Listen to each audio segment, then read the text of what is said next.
Hey everyone, welcome back to the Castaway Consultants, where we teach future Survivor players how to play the game by critiquing current players.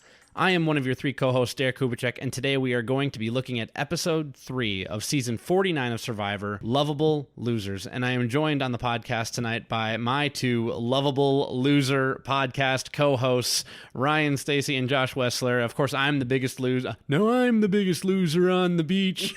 But how are you guys doing tonight? Wow. That's all I'm going to say is wow. What an episode, guys. Wow. Did not see that coming. Just going to say that. I think we have to stop there. I think we have to get into spoilers. And there's a teaser. So we're going to do just a small bit of podcast feedback house cleaning because we tossed a question to you guys last episode. Who was right last week? Josh and Derek or Ryan? And the comments on Spotify have weighed in with 100%, I believe, certainty that Josh and Derek were right last week. I'm disappointed in all of you. And I saw one person in particular, they said coming out of the episode, they agreed with you, but after listening to the podcast, they agreed with us. So I'm disappointed. I'm disappointed. But thank you again for all of the feedback. Whenever you have those thoughts, or even just if you wanted to say there's something silly in your guys' water, we love comments like that. So again, thanks for all the feedback this last week. But with that, I think we just hop right into spoilers. Yeah, I don't here. think we can talk about anything without spoilers. All right, so spoilers. Go watch this episode. Yeah, spoilers. Spoiler alert in 3, 2, 1. It was a bad night for Canada and therefore the world.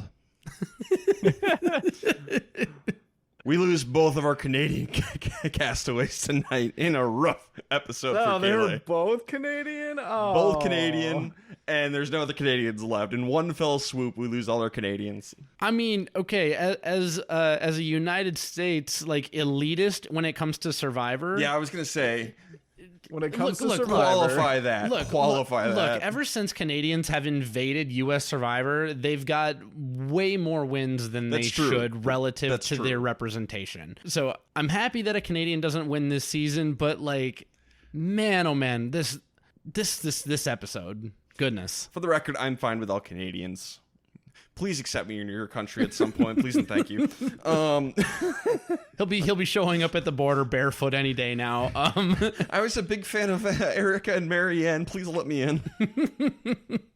I'm offended by South Park's portrayal of your country.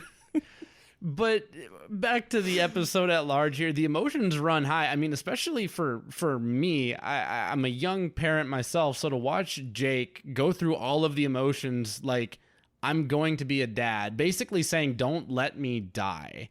That's kind of a terrifying, surreal thing to see. And I don't know if I'm shocked or if I've come to expect, I don't know, but they really peeled back the curtain. They're like, we're going to show you everything. Yeah, that was exciting. We're gonna lose Jake. We're gonna get a big behind the scenes look tonight, and then we have to vote somebody out. And it's just, I don't think I've ever felt so bad for a tribe as I have for Kaylee. They have had a rough go. Yeah, I thought we were going to, in the immunity challenge, get like that big moment of redemption, just like, oh my gosh, they're fighting for their lives and they are going to, overcome all odds. And, that just was not the storyline that is meant to be for the Kaylee tribe. And it was kind of hard to watch. Rough for Kaylee. I feel awful for them. I guess spoilers for next week, we're getting a tribe swap, whether we go down to 2 or 3, I don't know. But yeah, put this tribe out of their misery. For goodness sake. 0-6, bro. 0-6. Should we jump into this episode proper and talk about this disaster for Kaylee? I think I'm ready just to talk about the episode. I think the only thing that I would like to also say is just that, last week I was a big proponent of, don't assume that you're going to be a Matt Singh. Yeah, sometimes you just have to be okay with it happening. This was not a vote out Matt Singh. You're forced into the Matt Singh situation, but sometimes it's out of your control. And now we're here. So I still kind of stand by what I was saying before, but giant asterisk, I feel like, here. Look, I think this proves me right. Yeah, it didn't happen in a conventional way, but you just, you don't want to be a Matt Singh, and you can hope you're not going to be a Matt Singh. But, hope for the best, prepare for the worst. Prepare to be a Matt Singh. So that's my point. Everyone else is wrong. I'm right. Well, you almost have to hope for the Matt Singh, because if it's an oolong situation and you're going in by yourself, good luck with that. We're never getting an oolong situation again. Jeff has said as such. All right, let's go into this episode. So Sophie B and Jeremiah, they're going to discuss taking out Alex if they do lose again, because he has an idol. Can they pull that off? But hopefully they won't have to go to tribal council and deal with that, right? Right. We got to stay hopeful that we can keep the band together. And then, like, if we can get him to play it, it'll go back into the game and one of us can get it. Speaking of the Beware advantage, over on Hina, Jason is going to suggest, like, hey, let's go get this thing as, like, a group. And so we're going to get a group idol hunt. But MC and Steven, they're not so interested in sharing a Beware advantage or an idol amongst the entire tribe. So MC is going to find it, tell Steven, and no one else. And apparently these two are they're number 1 and 2 now, evolution from last week. So they're super tight. So MC's got the Beware advantage. Steven knows about it. And again, MC was in a perfectly fine spot. I don't think she should have gone for this. I think I'm okay, but it does make her decision to talk to Sophie S. last week about this a little more confusing, because if you're in a 4 with Steven and Matt and Christina, then okay, it's the same kind of logic that applies with Kayla, except that there's 6 people remaining. You need to be more wary of the 6. I think ideally she doesn't take it, but if you're gonna take it, this is like the best of the worst situation. Like, I wouldn't want this, but if she's going to take it, it's the smallest sin that it can be in this situation. But I think I agree with Ryan this time. I think I don't want this one. Great for Steven. This is excellent for Steven. Excellent for Steven. Excellent for Steven. I don't know, because we were kind of on the fence about where MC was with her tribe last week. It's kind of saying, like, there's a 4, but she might be at the bottom of the 4. And, where is she going to go? Is she going to go with them, or is she going to go with just a smattering of other people? So I'm not entirely sure that this was the wrong thing for her, just because it seems like it can be a little unsure about where she stands. She did find this alone, which is important to note, because that does make it very different from the conversation from last week with the Beware advantage. So she willingly chooses to take it, and then willingly chooses to share that information with Steven before she's even on the hunt for the idol. So I think that part might be a little bit questionable, even if you do take it. And again, unless you are in dire straits, you shouldn't take it, because these days on Survivor, to get the actual idol, it's going to be a pain, and you're probably going to get caught looking for it, and it's going to blow up your spot. We didn't get that yet with MC because they didn't lose the immunity challenge, but I'm sure that'll happen. Unless you are in dire straits, don't touch it. And fortunately for MC, now she doesn't know this before she opens the Beware advantage. This is a pretty easy one. Like, let's say you're in dire straits, you go dig up the ball and chain and the key, and then you go find your idol. There's nothing anybody can do to stop you. It's just going to be very public. It took 4 people to find the last one. Kayle, I do not hold Kayle. That's a puzzle, bro. Okay. I'm just saying, the pattern of one data point, not easy. Well, and it doesn't change the fact that I don't think that she should take this. Okay. I'm just saying she's fortunate that, in my opinion, this is one of the easier ones, because nobody can really stop you. Just go get the key and go find the chest. You don't have to spend your time scrambling. You can just do that. We did have a comment. Sorry, I don't remember your name, commenter, on Spotify, but they basically had commented that the Beware advantage seems to be getting easier to obtain in more recent seasons, which I think I agree with. It's more so, it's easier to obtain. You just have to be willing to sacrifice potentially some of the social side, because if it's super obvious that you're going out and getting it, then you have to really deal with the repercussions of people knowing you have an idol, or maybe you have to work with tribe members to be able to get it. So it's different in that way. So, when Derek says that it could be straightforward to go find, yes, but then people will probably know that you have an idol in the process. Exactly. And yeah, technically it's easier than 45, which was nigh impossible to get, with Sabaya having to burn the wax off of it at tribal council. Ridiculous. Yeah, so technically it's easier than 45, but again, you shouldn't be going for this. This is a trap. Unless you were in a bad spot and have already screwed up, or your closest ally gets medically evacuated and you're on your own, you shouldn't be going for this. It is a good observation, though, from our listener that we have evolved from the days of butterflies being dead relatives paying you a visit. Hilarious. And if Survivor keeps going and, they find just more creative ways to do the legacy advantage, like, that's fun for us. But again, it is dangerous for you. Don't do it. As a consultant, I cannot recommend that strategy. Do you realize you said the legacy advantage and not the beware advantage? Whatever. I was gonna say that, but yeah, beware advantage. We all got Same it. thing We at all this got it. point. We all got it. Sure, definitely the same. Advantages in general, like in the pre-merge, don't go for them. They are traps. Uli tribe, Jawan and Sage are both nervous about their position in the tribe, so Sage is going to talk to Shannon because she's noticed how close Savannah and Rizzo are. And she just points this out to Shannon, which is not a bad move, except she has a bad read on how close Shannon is to Savannah and Rizzo. So even though Shannon likes Sage and gets along great with her, she's able to rat this out to Savannah and create some animosity between these two. Gets target off of her. Yeah, a prime example of the social game being the most important, because as consultants, we say if you're going to throw someone under the bus, you do it subtly in the background. And even when Shannon is ratting this out to Savannah, she's saying things like, it's just a small thing. She said that she noticed you and Rizzo spending a lot of time together. It's really little, but like, I wanted you to know. So this is Shannon doing a really good job keeping her social game with Savannah close, and Sage accidentally kind of showing her butt that she doesn't have that kind of relationship with Shannon, nor Savannah, nor Rizzo. So if you're in a better position socially, this works. She's going for something, she's trying something, but she might just be on the outs. Yep. All right, now things are going to get insane over on Kaylee. Jake is going to get bit by a sea snake, a sea crate. Sea crate. A sea snake is fully aquatic. A sea crate is semi-aquatic. Okay. I did not know the difference. Thank you. Which are very, very venomous. So medical's got to come get him. And we're going to get a ton of behind the scenes look. Jake gets taken to production camp. We see the doctors working at camp. And luckily for Jake, he got a dry bite, which means there was no venom. However, this is still like a medical emergency. It's a serious situation, especially since he's malnourished, a psychological impact. So Jake is pulled from the game because the doctors are not comfortable with letting him go back in this situation. So Jake gets pulled. The silver lining is he does get to go home and he does get to see his son get born. So there's something there. But wow, that genuinely shocking. And it was all such a whirlwind. I didn't even catch what they were doing kind of play by play after they got him into the room. But I'm wondering, did they administer like an anti-venom and everything like in the moment because they didn't know if it was a dry bite? And it's a neurotoxin. It's a paralyzing agent. A fraction of an ounce is lethal. So I'm just thinking, man, dry or not, like, I'm getting my rabies shot if I get bit by a squirrel, right? Yep. That's a big, painful needle.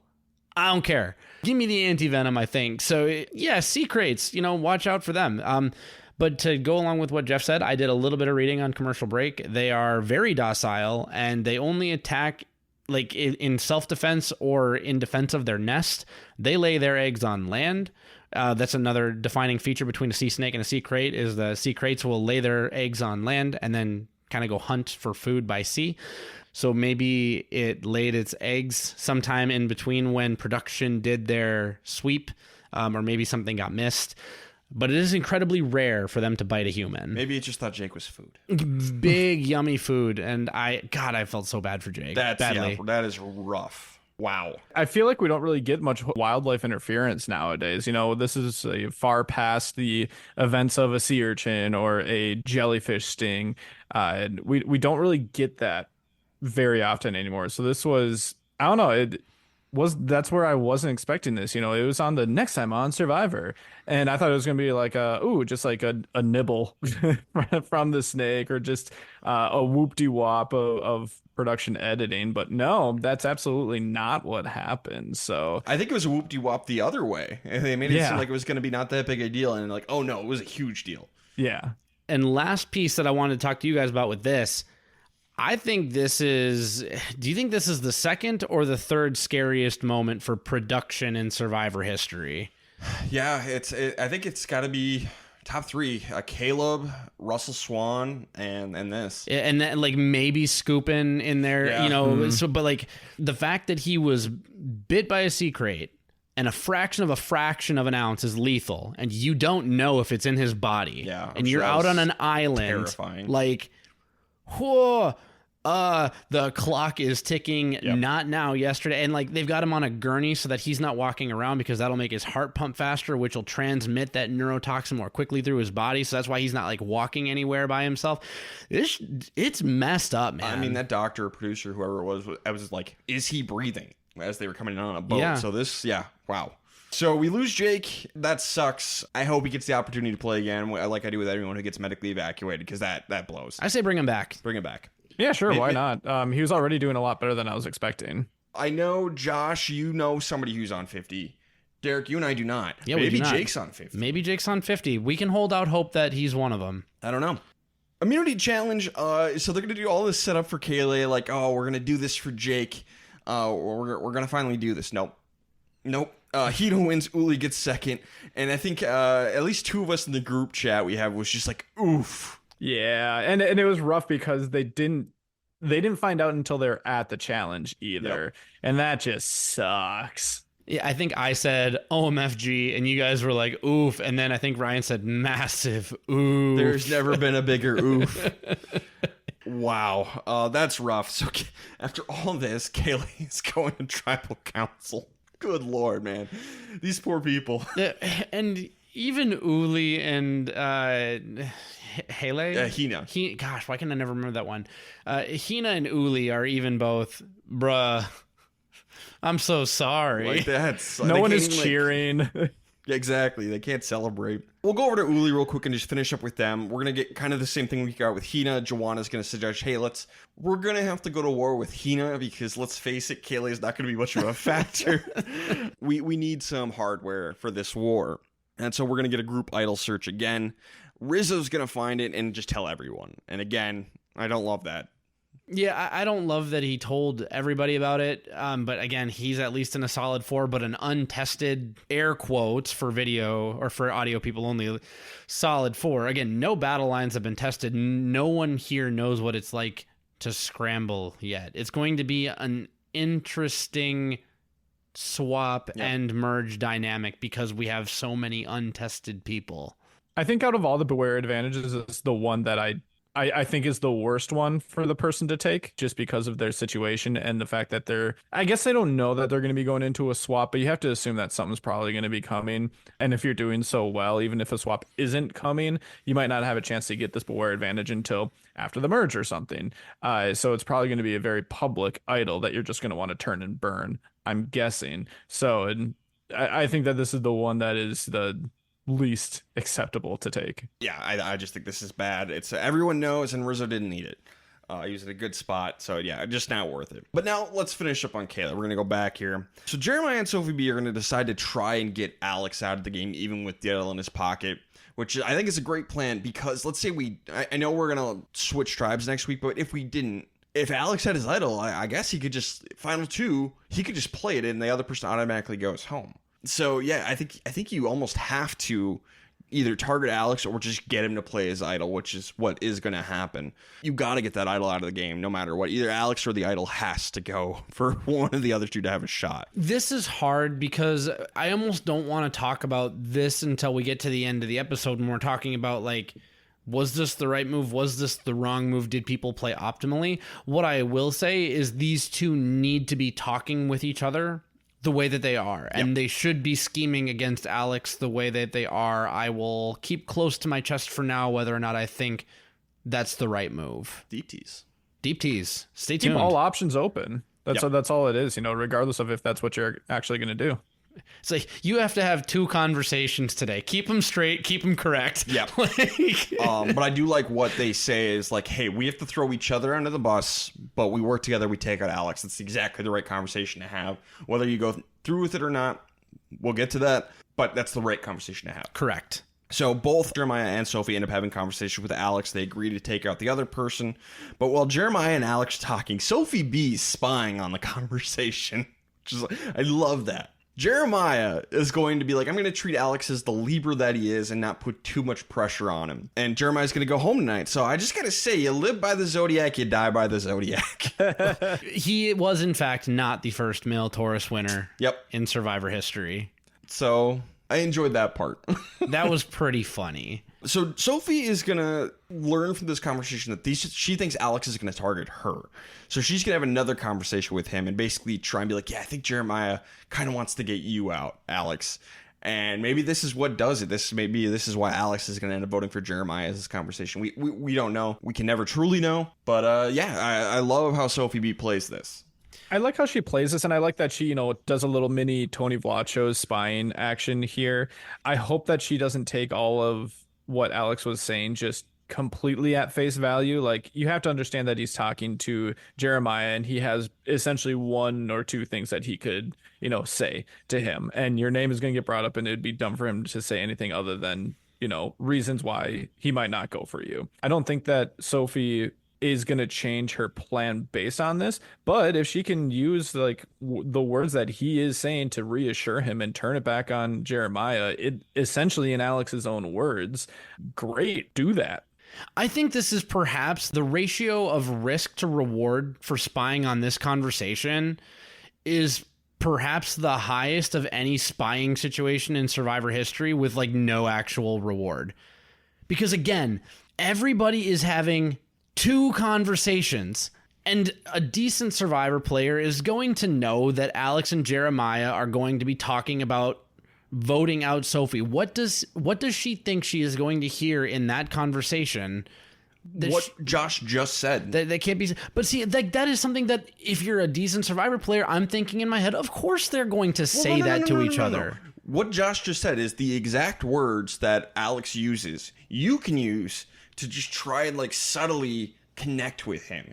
Listen to what he says, his frame of mind. And if you know the exact words he said, you can use that and just get in there with him better. So I think Josh is 100% right. Oh, gosh, I don't like it. I don't see it, especially because if I'm Alex and I know that Sophie and Jeremiah are closer with each other than they are with me, and it doesn't actually seem particularly close to me, what do you have to learn here? That, like, if you get caught, Alex is going to play his idol and he's going to vote you out. If he sees her in those bushes, she's gone. In my head, she's absolutely gone. At least there's ambiguity. I don't think that there's anything good enough that you can learn by spying here.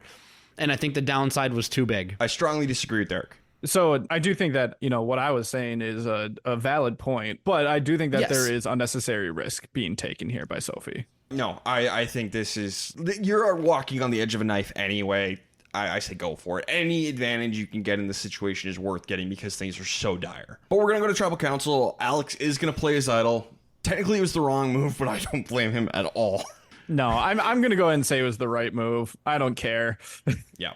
Mathematically, it's not, but it's fine. I will not really hold it against him. Just wanted to address the fact. But it's 2 votes for Jeremiah, 1 vote for Alex. So Sophie did end up teaming up with Alex to take out Jeremiah, her closest ally. But she got Alex to play as idol. So she kind of got to have her cake and eat it too a little bit. Yeah, this worked out best for Sophie by far.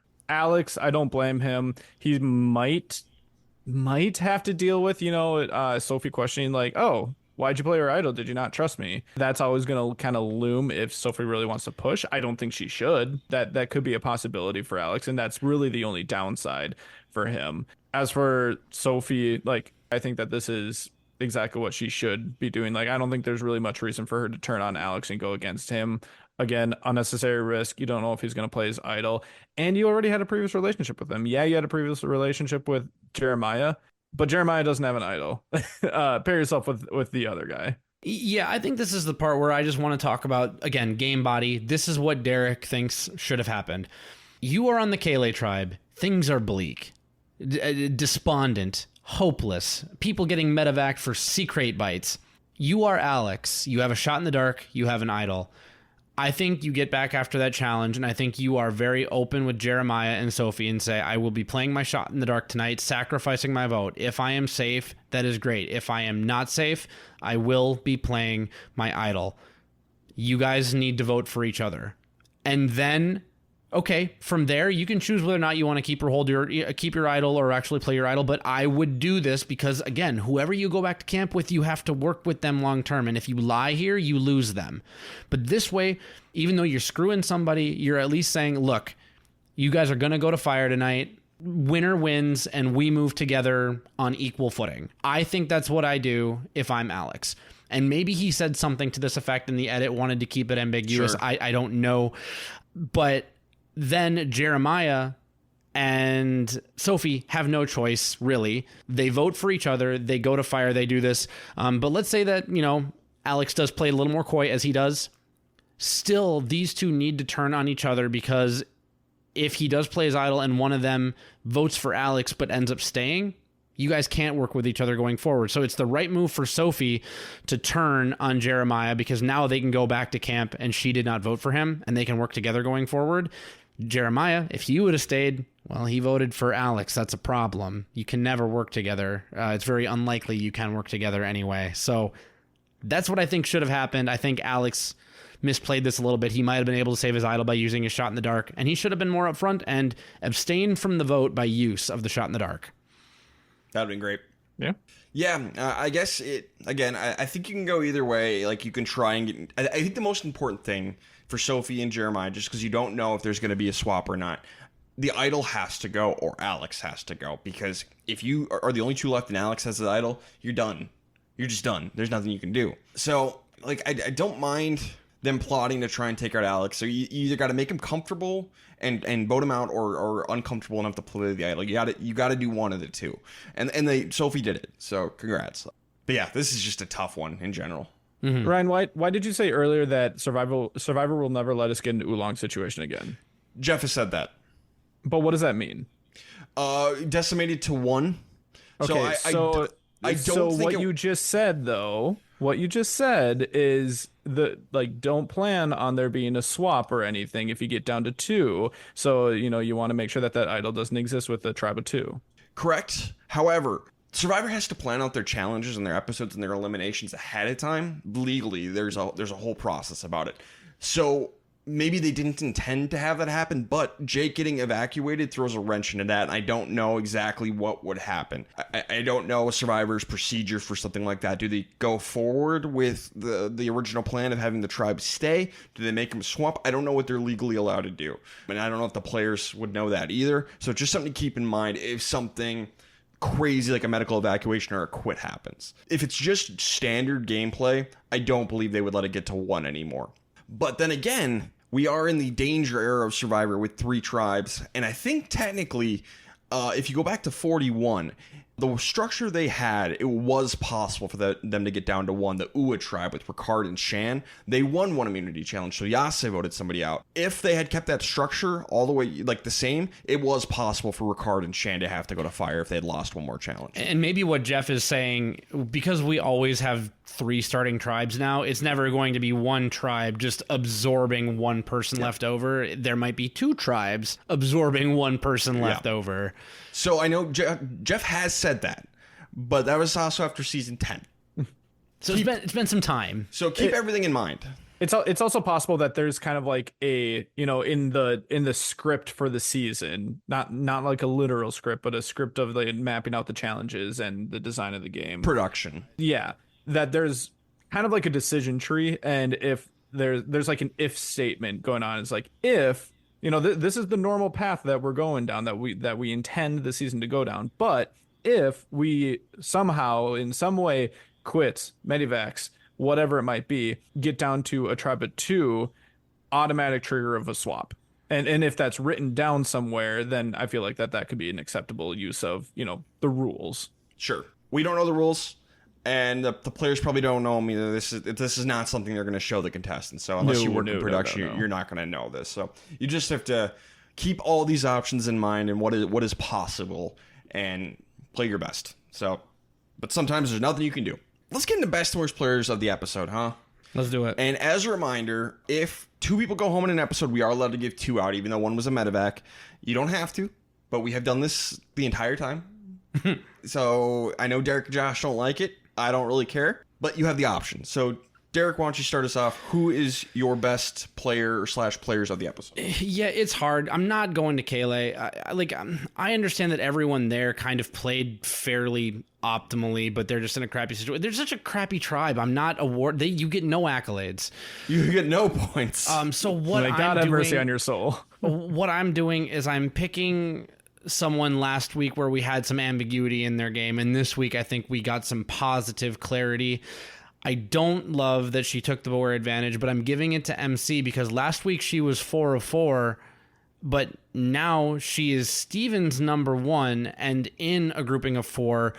I don't love that she took the aware advantage, but as a viewer and picking between best and worst, we know that this is not actually that hard of a thing for her to get. So that is fortunate, but a negative move. I'm still saying we have more clarity on her game. I gave her best. We don't know that. We do know that. You can say that, but we don't know that. I disagree. You can disagree with me all you want. I'm giving it to MC. Oh, and by the way, her advantage is way more secret than Rizzo's. Sure, but it's not secret. I'm just saying. I'm going to go over to Kayla. I will go there just because I thought that Sophie just did a really good job here. I think she increased her chances the most by just making sure that she voted for Jeremiah, making sure that she made Alex feel comfortable, tried to get Alex to burn his idol by, I don't know, reverse psychology kind of, even though it was the right move for Alex. But, she ends up being in a great spot because of it. I did want to give an honorable mention over on, that same tribe as Derek mentioned, not to MC, but to Steven, because I think that he really benefited from MC getting the Beware advantage. And he actually was the one that came out and suggested that they split up. He's the one that said, hey, you're my number 1. I think that we should split up, more information, and keep an open dialogue essentially between the two of us. So kudos to him on that. But just an honorable mention, I'm going to give it to Sophie. You sure you don't want to give him your second best player of the episode? You can do that. No. Do you want to give out a second one? No. Just an honorable mention. I don't do it on Medivacs. We did it on the episode where there was just a Medivac and there was no vote. That's different. That's There's different. nothing else that could have happened. Okay. Are you talking in Tocantins that happened, I think? That happened in Tocantins, that happened in Australia, that happened in Panama. Yeah. Or an episode where there was just a quit. We still did it. Yeah, that's different. Okay, I'm giving out 2. So first I'm going to give one to Sophie. I thought she did great. She survived. She got Alex to play the idol. I like the spying move. I think Sophie had a great episode, challenge aside. And then my second one's going to go to Shannon. She gave Savannah an enemy, which was great. And she knows about Rizzo's Beware advantage. But she still has that good connection with Sage too. So Shannon's just in a great spot. I thought she played well. No, I actually, you know what? You changed my mind. I had completely forgotten about Shannon. I am going to change it from MC just to Shannon because I think that she, yeah, everything that you just said. That's great. I love it. You could give out 2. Nope. Just one. I don't get you guys at all. Worst players of the episode. Josh, start us off. Okay, I keep getting these two mixed up. So Sage and Shannon, which is the one that was worse between the two? I get the names mixed up. Sage. Yeah, Shannon is the mindful yogi, and Sage is the one who talks about poop and pees a lot. Great, her. I'm going her. Okay. I'm going to give out 2. My first one is Rizzo. My second one is MC. Same reason for both of them. They found a Beware advantage when they didn't need to, and they told people about it. I'm agreeing with Josh. I'm giving it to Sage because we were a little bit unsure. We knew she was on the outs, but then the second she tried to do even this smallest little piece of gameplay, it gets thrown back in her face because, the people who are actually in charge said, no, thank you.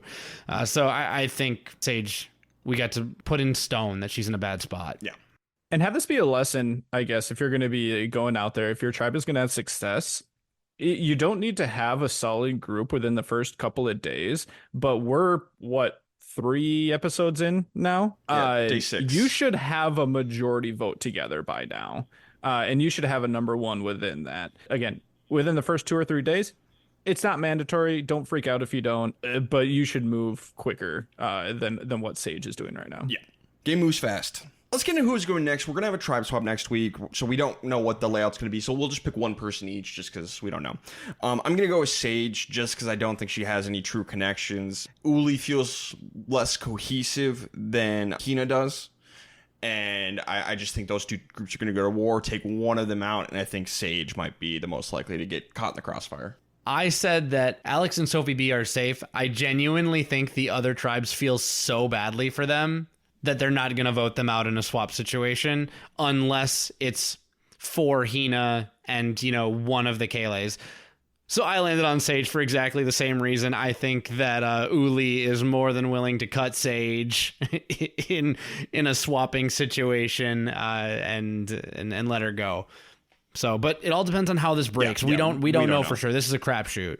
That's funny. I also had Sage. Oh boy. I just don't think that she's gonna gel, with whatever swap tribe that she gets on, and she'd just be like, yeah, sure, we'll take out Sage. Well, let's get back into who can't win this game. Derek, where you at? Yeah, it's still Sage. I got nothing for you. I'm going to stick with who I had last time. I had Christina before, and I'm going to stick with Christina just because we've barely seen anything from her. And even if you just hop over to that tribe, it seems like there's things going on with most other people at this point. I'm sticking with Sage. Same reasons as last week. Sage is a perfectly fine one. That's fine.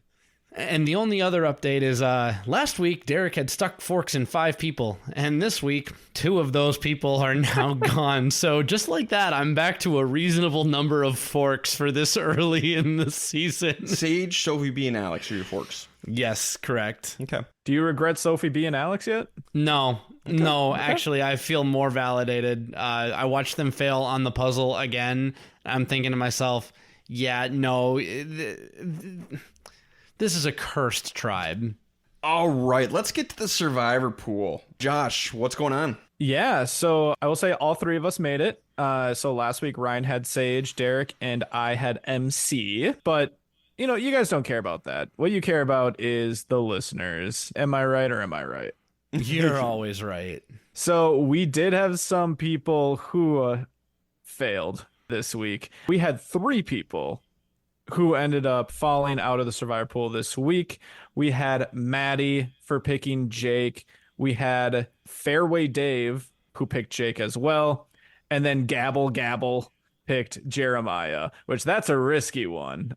You went for it, you swung for the fences, but you came up just short. So thanks for playing, but if you ain't first, you're last. Yep, and if you get medically evacuated, that's still a loss. You are out. It happened to Josh with Randon back in 46. It sucks, but you're out. To be clear, no real fault of your own.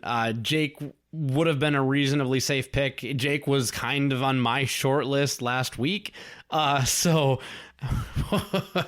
the only reason I didn't is because, the Kaylee of it all. Hey, sometimes you can do everything right and still lose. Mm-hmm. That's not failure, that's life. But you guys are out.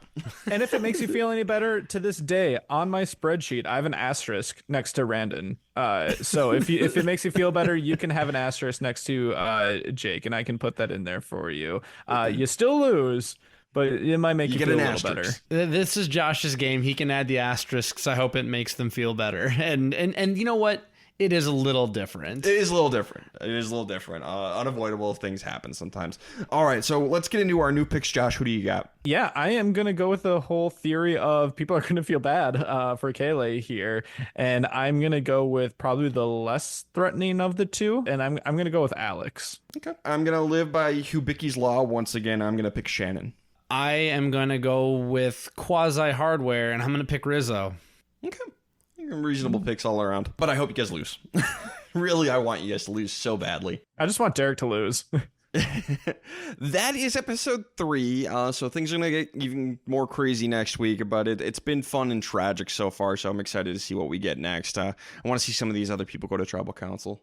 Guys, social media. Yeah, you can follow us wherever you would like at Castaway Pod. YouTube, Facebook, TikTok is Castaway Consultants. Our website is thecastawayconsultants.com.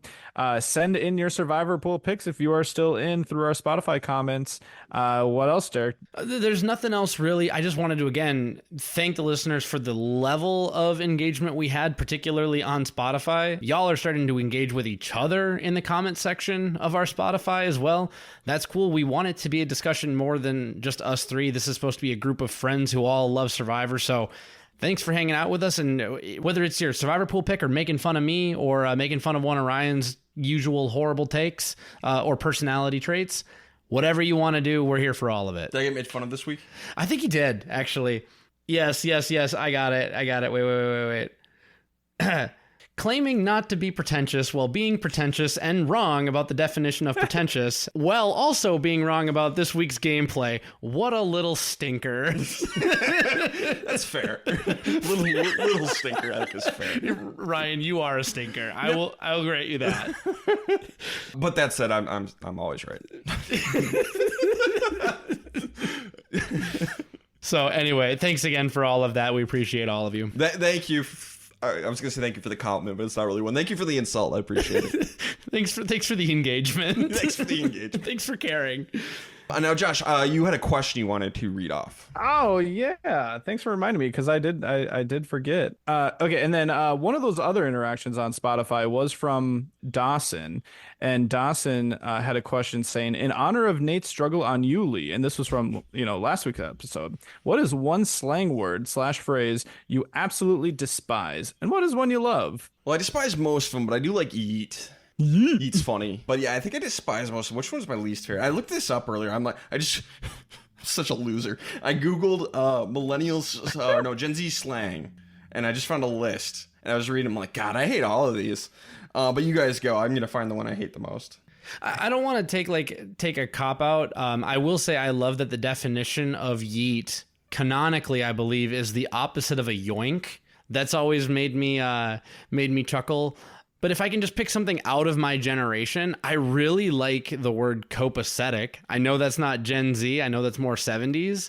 I have a soft spot for 70s slang. So I'm going to go ahead and take a cop out and say I'm generally okay with a lot of what I hear Gen Z saying and all that. But soft spot for that 70s lingo, like far out, man. Like that stuff just, that hits different. So that's one that I like. One that I guess I dislike. It's not even that I dislike it. I don't understand it yet. I'm just gonna say I don't understand 6'7". I've not Googled it. I know nothing about it. I heard that for the first time today. So what? It's just new. I just don't know what it is. How did it take you guys that long? Like I feel like you guys are months behind on that one. The slang must matriculate more slowly up I-94 from the Twin Cities to Fargo or something because it's fairly new to me. I don't know what it means. At this point, I'm too afraid to ask, but I'm sure I'll be fine with it once I know. It means literally nothing. It means nothing. Chugi's one I hate. Ooh, I was gonna say Chugi. I hate Chugi. That one's terrible. That one was in and out though. Like I think everyone broadly accepted that Chugi wasn't going to be fetch. I love fetch. Mid's a good one. Mid's not mid. Riz is terrible. Riz is fine. Riz is terrible. Saying something is fire is terrible as well. No, it's fine. You guys are grandpas. Yes. Good Lord. Yes, I'm very old and grumpy. I do like vibes because that came up in the episode this week. I do like vibes. It just makes sense. To be clear, that's 60s, 70s. What did you think that the Beach Boys were singing about? She's giving me good vibrations. No, they said vibrations. They didn't say vibes. It was vibe back then too, but that was the long form version of it. I will not accept any other answer. I'm not taking opinions. I don't care. Who are you, me? Yes. Not taking opinions. I don't care. I'm not taking new submissions as opinions to be entered into my personal lexicon right now. No. Yeah, so I hate most of it, but I'm grumpy and old, so what are you gonna do? Okay, guys, I think that wraps it up for this episode. Does anybody have anything else? Not tonight. All right, well, this has been the Castaway Consultants. Got nothing else for you. Good night.